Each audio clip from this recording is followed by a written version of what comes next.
The streets of Ashwood, Oregon, were quiet except for the hum of distant traffic. The smell of burnt rubber and gasoline hung in the air as I stared through the shattered windshield. My ears still rang with the sound of Ava's scream, but my mind wasn't on the crash. Instead, my attention was fixed on the object lying just outside the crumpled car door, her cell phone. The accident wasn't my fault. A distracted driver had run a red light, slamming into us. But fate, cruel and relentless, had orchestrated something worse. Ava had been texting when it happened, something she always criticized others for doing. Even before the crash, her hypocrisy had set me on edge. Blood trickled down my forehead as I crawled out of the car, my body aching but my focus unshaken. I grabbed her phone instinctively, intending to keep it safe, though I wasn't sure why. She was too busy shouting at the other driver to notice. Her voice cut through the growing wail of sirens. That's when I saw it. The screen lit up, revealing a message that made my stomach churn. Can't wait for tonight. Wish I was there with you instead of him. I blinked, hoping I'd misread it. But no, the words stayed the same. My chest tightened, making it hard to breathe, but I forced myself to keep scrolling. More messages appeared, each one worse than the last. They weren't innocent. They were explicit, flirty, the kind of texts that make your heart sink into your stomach. Whoever this Liam was, he wasn't shy about their relationship. There were plans, pet names, and inside jokes that made me feel like a stranger in my own marriage. Ava turned toward me then, her face pale but still sharp with irritation.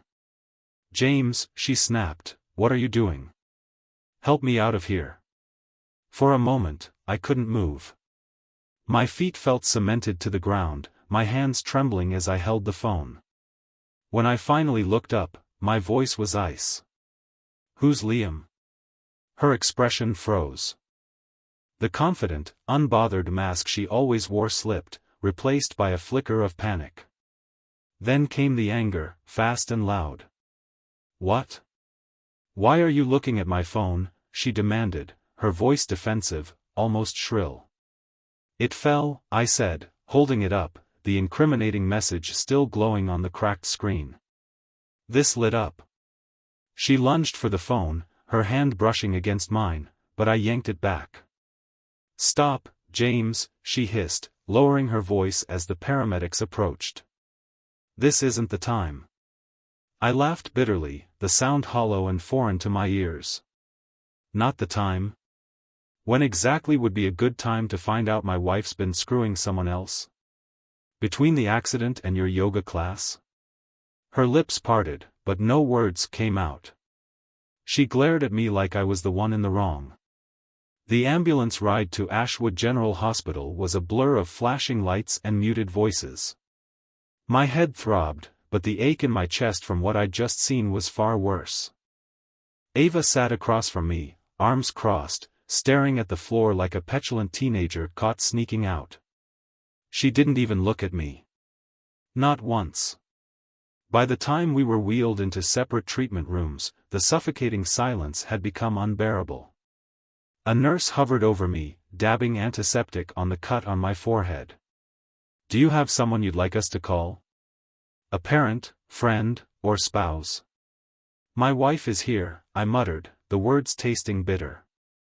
As soon as the nurse stepped out, I pulled out Ava's phone, unable to resist the urge to uncover the full scope of her betrayal. The pit in my stomach deepened as I scrolled through her messages. She hadn't even tried to hide it. Hundreds of texts filled the screen, peppered with pet names, inside jokes, and plans they'd made together. It was all there, mapped out in cruel, explicit detail. Then I saw it. A message from Liam sent earlier that morning. Does he suspect anything? Ava's reply was casual, almost mocking. Of course not. He's oblivious as always. I gritted my teeth, scrolling further. Their secret meetings, their so-called business trips, and the nights I thought she'd spend out with friends, it was all a lie. Then, the final blow, a selfie of Ava and Liam in a hotel room. Her hair was messy, her lips curled in a satisfied smile I hadn't seen in years. Liam stood behind her, shirtless, his arm draped possessively over her shoulder. The door swung open suddenly, and there she was. Ava stood in the doorway, her face a mask of faint concern. "How are you?" she asked, her tone clipped. I tossed her phone onto the bed, the anger rising in my chest like a fire I couldn't control. "Don't," I said sharply. "I saw everything. Stop pretending." Her eyes darted to the phone, and for a split second, I saw panic. Then, as quickly as it came, it was replaced with her usual indifference. "For God's sake, James," she said, crossing her arms. "Can we not do this here?" "Where then?" I shot back, my voice rising. "At home? So you can keep lying to my face? Or maybe at Liam's place, since you seem to spend so much time there." Her jaw tightened, and she glanced at the hallway, clearly worried someone might overhear. "Lower your voice," she hissed. "Why? Afraid someone might find out you're a liar?" She glared at me, her composure starting to crack. "You're so dramatic," she snapped. "It's not what you think." "Not what I think?" I barked, standing despite the nurse's warning to stay put. "I think my wife's been cheating on me for months. I think you've been making me look like a fool while I've been breaking my back to make you happy. So tell me, Ava, what is it if not that?" Her heavy sigh was laced with irritation, like I was inconveniencing her. "You're overreacting. Liam and it wasn't serious. It's not like I don't love you." I laughed, bitter and hollow. "Not serious? You've been sneaking around, lying to me, and sending him pictures like some lovesick teenager. That's not serious?" Her eyes flashed with anger, and for the first time, she didn't bother hiding her contempt. "You don't get it, do you? You're so boring, James. Always working, always worrying about bills and responsibilities.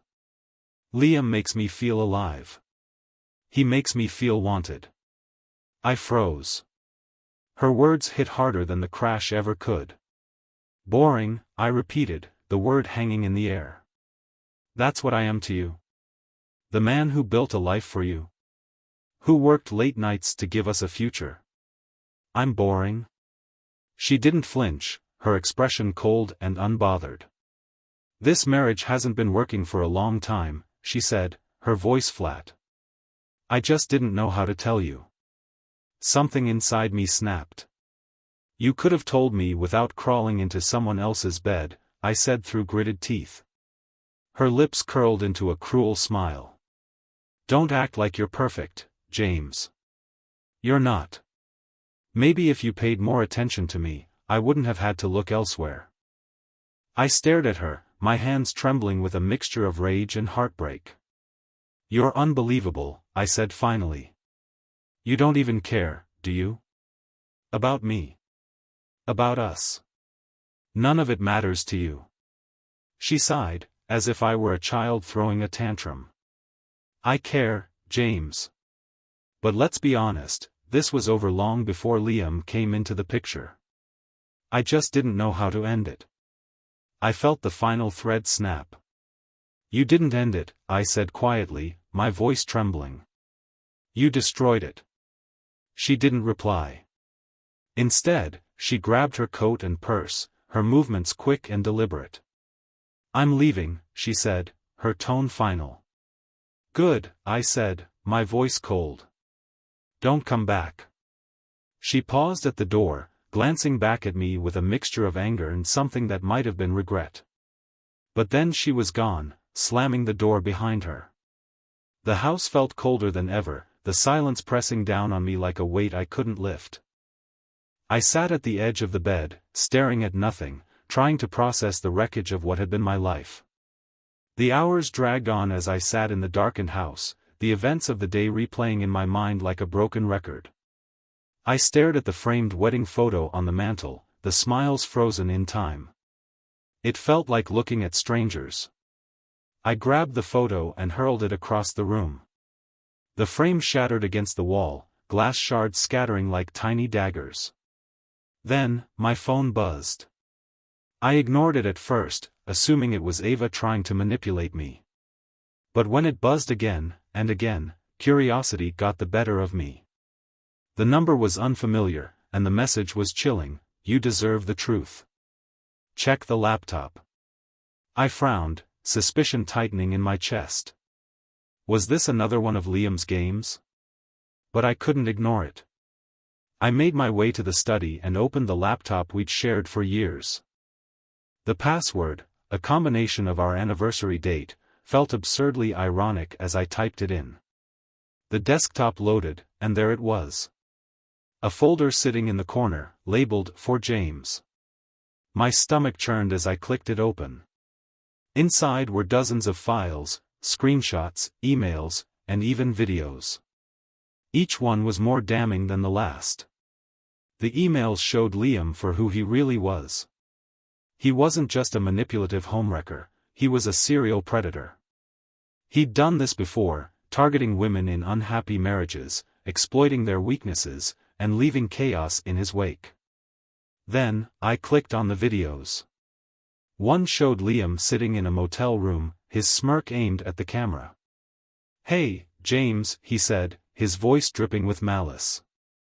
"By the time you see this, you'll know the truth. Ava's mine now. She's been mine for months. You were too blind to see it. But hey, look on the bright side, at least now you can stop being so boring." The rage bubbling inside me threatened to explode.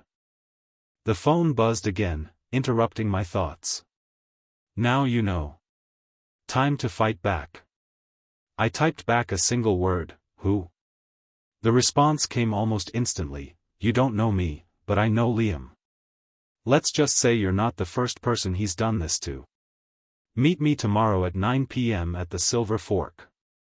Come alone." The Silver Fork, a small diner on the edge of Ashwood, had seen better days. Its flickering neon sign cast an eerie glow over the nearly empty parking lot. I parked my car and took a deep breath.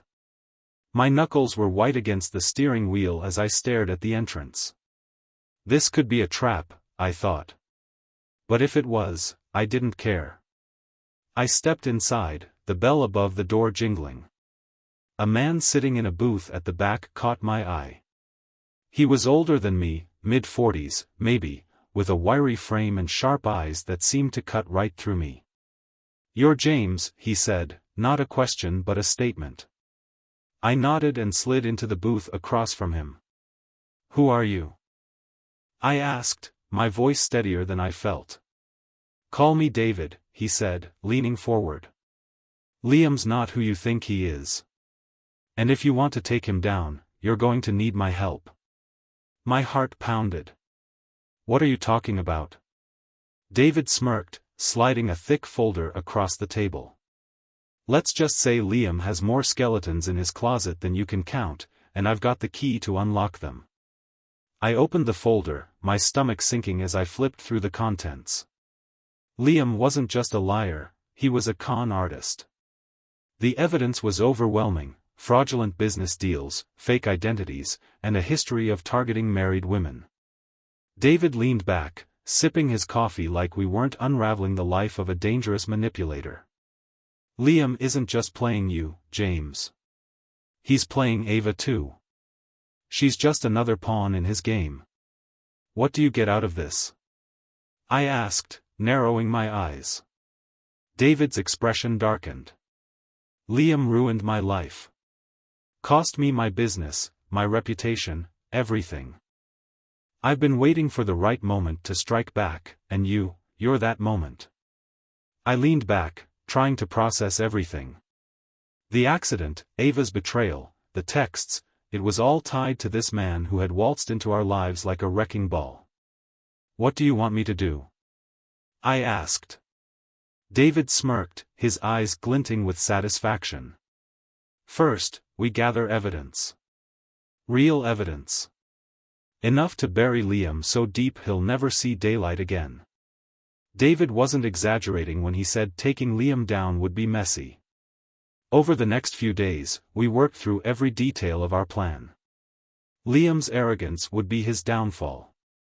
He thinks he's invincible, David said as we pored over the evidence. That's why he's sloppy. But if we're going to bring him down, we need something he can't spin. The plan was simple but risky. David would pose as an investor offering Liam a lucrative business opportunity, a fake real estate deal too good for someone like him to pass up. The goal was to lure him into a meeting where we'd capture him on tape admitting to his crimes. "You sure he'll take the bait?" I asked. David smirked. "Oh, he'll bite. Liam's too greedy to resist." The meeting was set for Thursday night at an upscale restaurant downtown. David would wear a wire, and I'd stay nearby, ready to step in if things went sideways. The restaurant was bustling when I arrived, the hum of conversation and clinking glasses masking my pounding heart. I parked across the street, watching as David walked inside with the confidence of someone who'd done this before. Not long after, Liam arrived. He strolled into the restaurant like he owned the place, dressed in a tailored suit and wearing that infuriating smirk I'd seen in the videos. "Showtime," David's voice crackled in my earpiece. From the safety of my car, I listened as their conversation unfolded. David played his part perfectly, feigning enthusiasm about the fake deal while steering the discussion toward more personal topics. "So, Liam," David said casually, "what's your secret? You've got the kind of confidence most guys would kill for." Liam chuckled, his tone dripping with smugness. "It's all about control," he said. "You've got to make people think they need you, even when they don't." "Including women?" David pressed. Liam laughed. "Especially women. Take Ava, for example. She thinks I'm her knight in shining armor. Truth is, she's just another mark." My fists clenched as I listened, my knuckles white against the steering wheel. "And her husband?" David asked, his tone light but probing. "James?" Liam scoffed. "That guy's a joke. Completely oblivious. Honestly, I'm doing Ava a favor. She deserves better than some boring office drone." I bit my lip, the urge to storm into the restaurant almost overwhelming. But then Liam said something that stopped me cold. "The best part? I've got dirt on him," Liam said, leaning closer. "If he ever tries to come after me or Ava, I'll ruin him. A little insurance policy, you know." David didn't miss a beat. "Smart. What kind of dirt?" Liam smirked.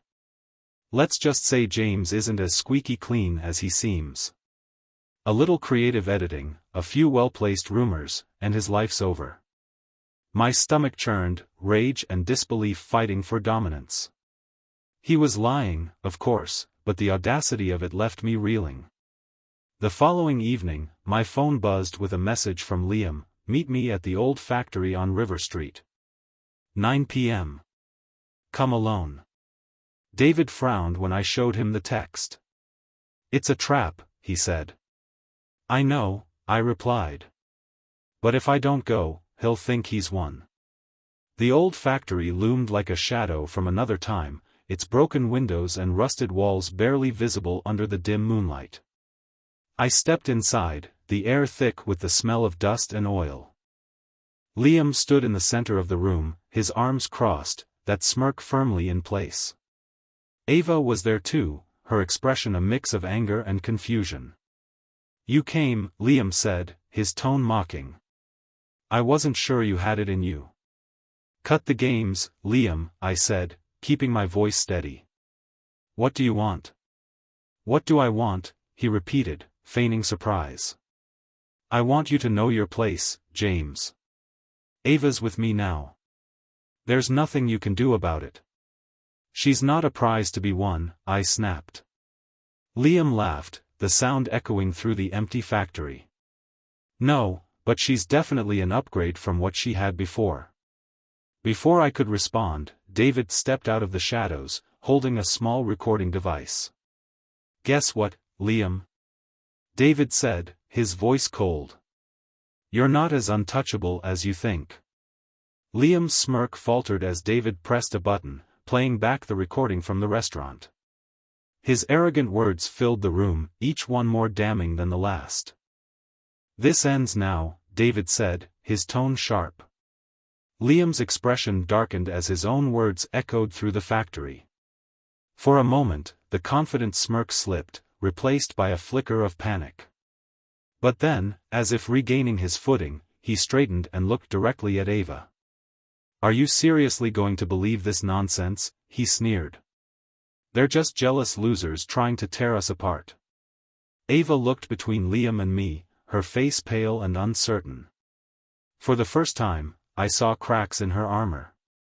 "Ava," I said, my voice steady but firm, "you've been played. Liam doesn't care about you. He's using you, just like he's used everyone else." Tears welled in her eyes, but before she could speak, Liam stepped toward her, grabbing her arm. "Don't listen to him," he hissed. "You know me.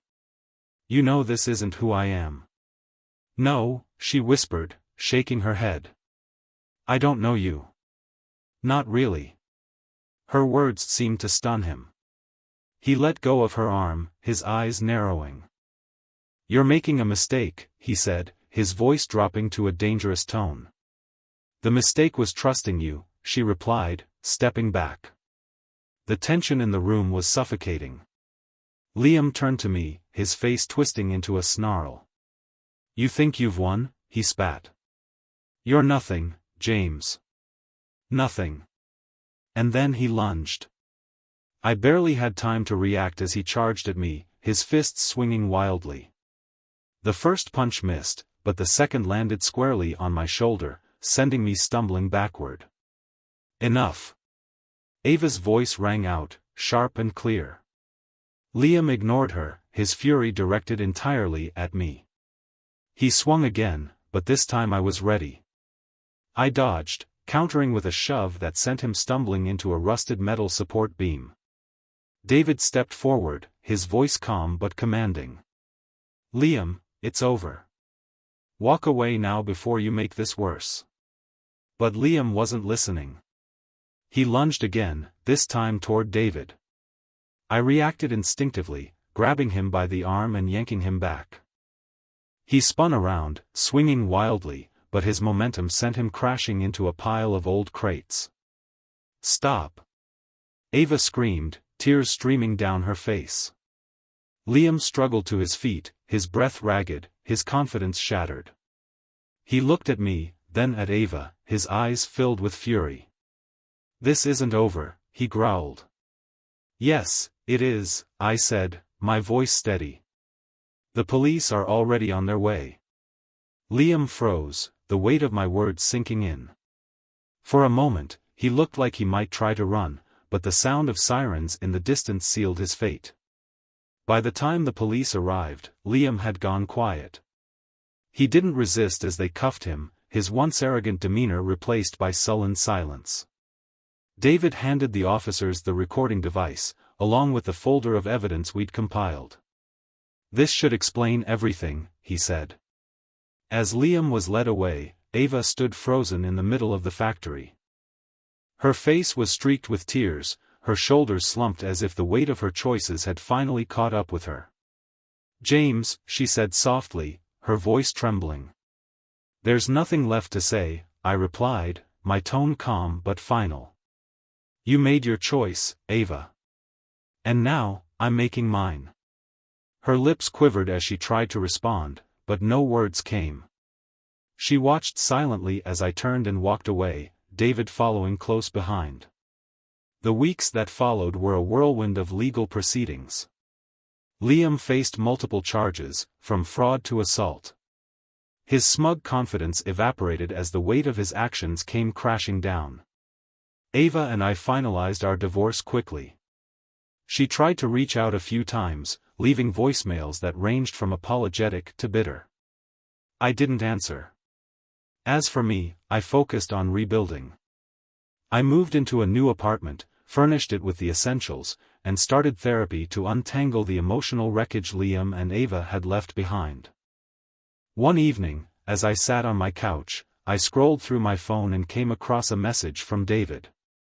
It was simple: "You did good. Proud of you." I stared at it for a moment, then typed back, "Thanks. Couldn't have done it without you." If there's one thing I've learned from all of this, it's that people will show you who they are, if you're willing to see it. Ava wasn't the person I thought she was, and Liam wasn't the unstoppable force he pretended to be. In the end, their lies caught up with them. As for me, I'm still healing. The scars are there, but so is something else: clarity. For the first time in years, I'm free to focus on myself. To anyone reading this who's been in my shoes, trust yourself. You're stronger than you think, and you deserve better than someone who doesn't value you. The truth has a way of coming out, and when it does, you'll be ready to face it.